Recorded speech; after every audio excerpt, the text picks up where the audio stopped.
Hi, I'm Ivan from the Plastic Posse podcast, and I'm going to show you how I apply my decals to my A4 Skyhawk for the Model Geeks A4 Skyhawk build for the National Model Show in Omaha. Let's head over to the bench and see how I apply decals. Right, so now we're over at the bench. There's a few things I just want to show first about this model. So the A4 Skyhawk is here. Obviously, it's been painted in all of its base coats. It was first primed in Mr. Surfacer 1500 Black. That's my go-to for all primers on every single model, regardless if it's aircraft, if it's armour, sci-fi, ships, figures, busts. It does not matter. It's getting primed in 1500 Black for no other reason than really like the finish it gives, and it does show me any imperfections in the model in that first primer layer, so I can go back and fix them should I wish. So it's received a coat of 1500 Black, and then it was painted in MRP Light Gull Grey, MRP 098, and this is FS36440 US Navy colour. Beautiful paint. MRP goes on like a dream. It is very thin, airbrush ready, but it's very smelly, so please be careful when you're spraying this paint.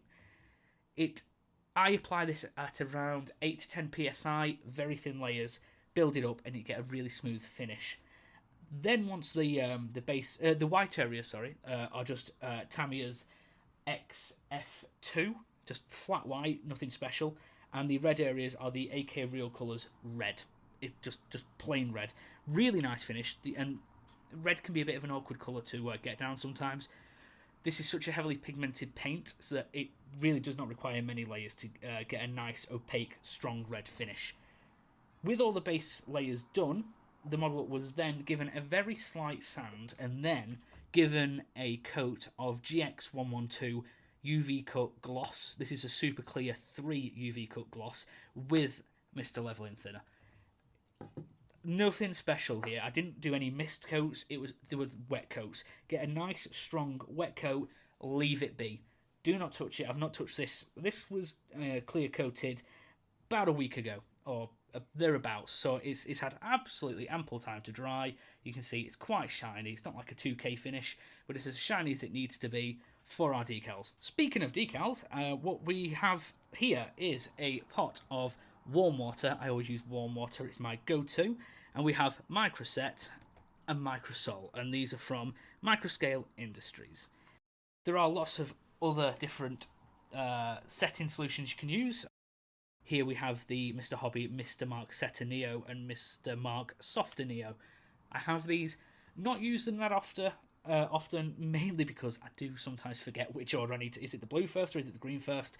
I just like the easy nature of Set and Sol, because I've used it so long I can just remember it's always blue first, then red afterwards. I always use them to be safe and get them to conform and settle down and be all nice and beautiful on our model. We have quite an extensive decal sheet. It's a 2015 release from Edward. It's a Reebok Hassie kit. This is these are printed by Cartograph, so happy days. We're going to be very happy with these. We know we're not going to have any problems with them settling or going down. Luckily, we don't need to use all of these. We just need to use the ones that are relevant to our build. And this is the build we are doing. This is the A4F 154190 VA22, the Fighting Redcocks from 1970. Absolutely beautiful scheme. I know it's a scheme that has been done quite a lot in the past, but I do really like that blue bar with the stars in it going down the edge of the engine intake, and the tail with the red, yellow, orange and green with the blue and the white. I think it's just really striking. So we're just going to do a few decals, just so I can show you the process. I'm not going to show you decaling the entire aircraft. No one wants to see that. That's not very fun.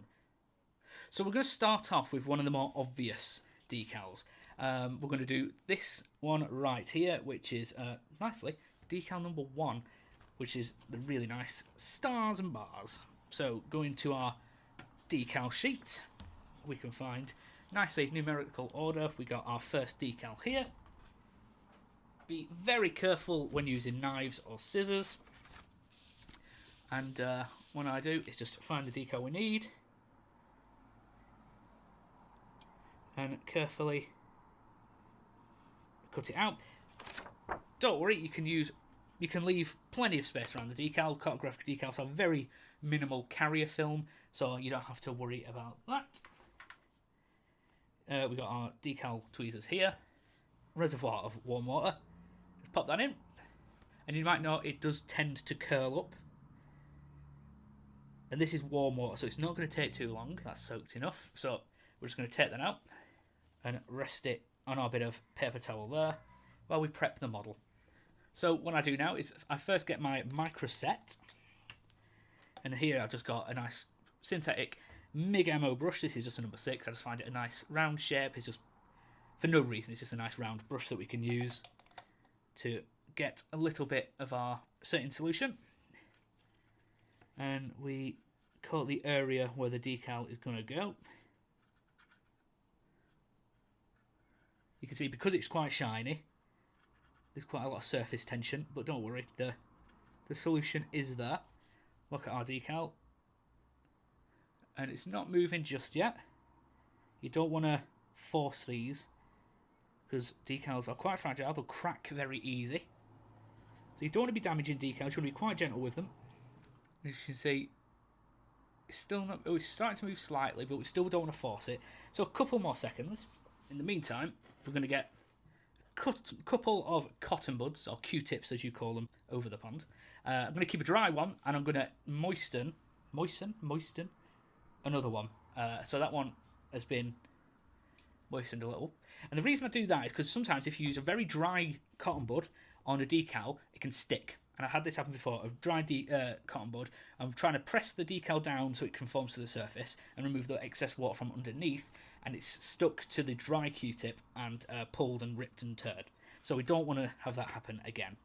So the decal, yeah, that's moving no problem now. You can see that's free to move. So we're just going to, this is what I do. I usually pick it up with the brush, and then we find where it needs to go ish. And the thing is, because it's a glossy surface, you don't have to be perfect first time, because you can see you can move it around, so you don't have to worry too much. So we just need to look for where this needs to sit, and we're going to keep looking back. There's plenty of time, you don't have to panic, plenty of time to look at where exactly this needs to sit. We are getting there, and you can see this wing has little vortex generators.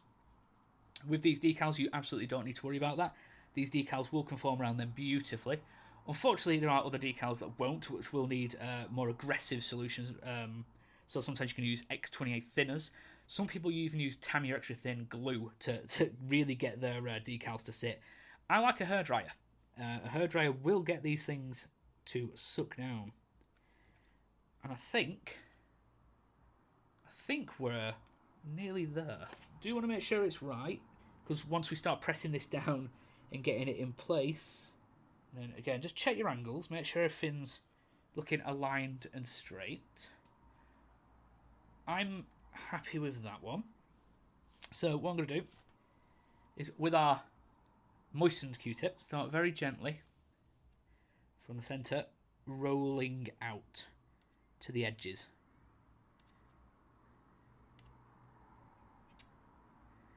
This will remove any excess liquid underneath. Now, like I said, we do have the vortex generators there, so this does make it a little bit more hard work. But in our next step, we will apply another solution and leave it be. Allow the solution to do the work.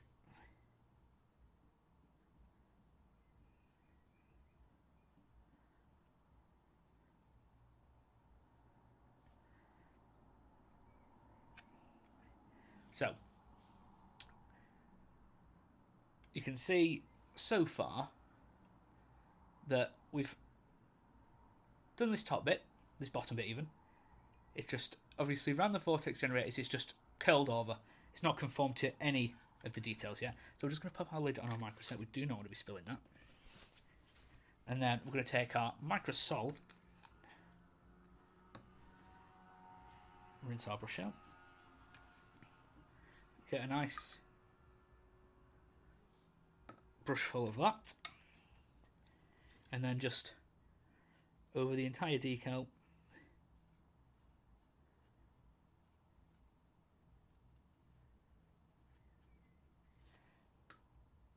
Just make sure covering everywhere. Just go past the edges.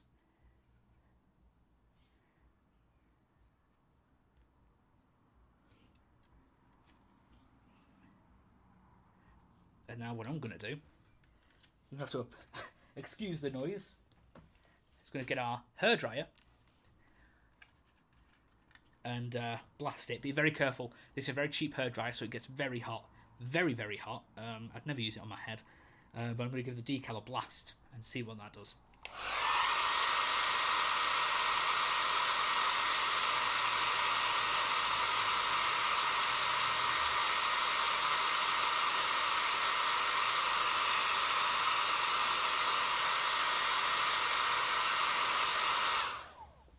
This is well aggressive.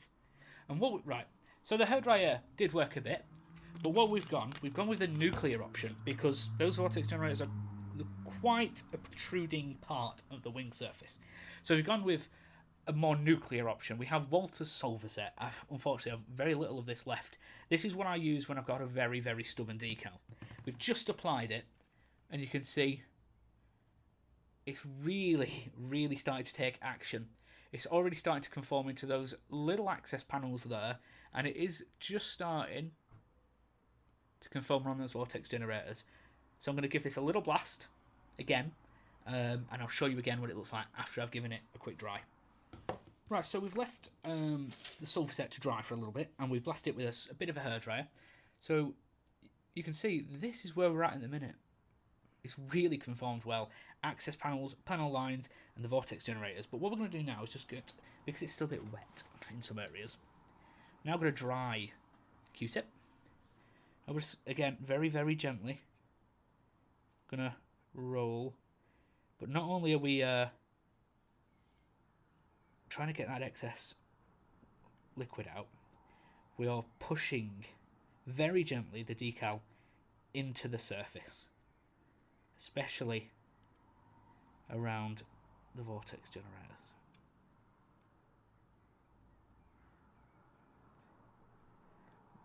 Just doing very gentle patting. And these decals really are astonishingly good. Cartograph decals are legendary for being fantastic. So you can see how that's conformed beautifully to the surface of the model. Once it's dry, I am going to give it one more. This is just me being a bit obsessed. I'm going to give it one more layer of solver set later on, but that's once I've done all the other decals to really just finish it off. And then once the decals are all done, it will be given another gloss coat just to seal those decals in, protect them from any future weathering products we're going to apply, so enamels and oils and thinners and things like that. And then give it like I said, a gloss coat, and then the weathering can begin just to seal those decals in. But that is how I apply decals. I'm sorry this hasn't been the most interesting video in the world. Decaling is definitely not fun. It's one of my least favourite aspects of the hobby. But I do feel sometimes people could just do with maybe sometimes being shown how others do it. I am by no means an expert decaler. I really don't enjoy it. This is just how I do it should I have to apply decals to any model. And this is an A4 Skyhawk, so I'm going to have to be applying a lot of them to this model. So I'm going to crack on with this. This is for the Model Geeks A4 Skyhawk display at the Nationals Model Show in Omaha, Nebraska in July. So I really need to crack on because it's getting towards the end of June now. But hopefully this has been somewhat informative. I know decaling is not very interesting to look at, but I thought I'd just throw out a little video there of how I decal. So thanks for watching, and see you soon.